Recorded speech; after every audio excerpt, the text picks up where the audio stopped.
Switch really solves only one problem, but it's a problem that happens a lot. It's a pattern that's super common in your applications. And that's when you basically have a whole pile of ifs because you're trying to figure out which condition you're in.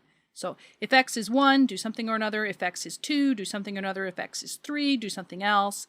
And it's a little inefficient to do it that way because the compiler would keep testing. Once you know that x is 1, it can't possibly be 2 or 3.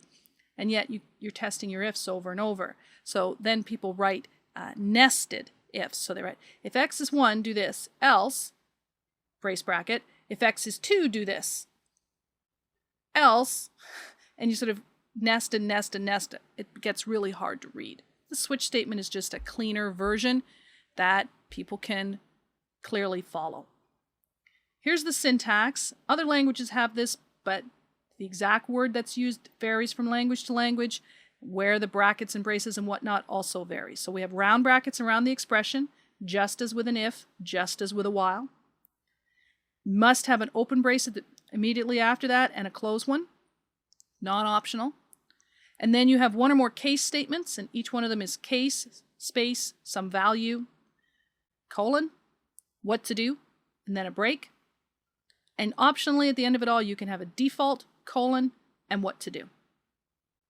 If you leave the break off, control just falls down and executes the next case for you, which is sometimes what you want, usually not what you want. Then you have a close brace at the end of the whole thing to say, okay, I'm all done with the switching.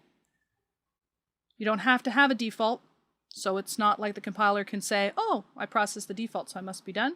It needs that to let it know.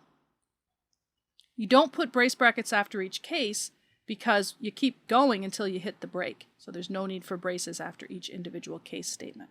The expression you're switching on needs to work out to an integer. It's very common to switch on the value of a single variable, but it could be some expression, or an enum, which are integers behind the scenes. And the individual case statements you're testing against integer values also, or enum values.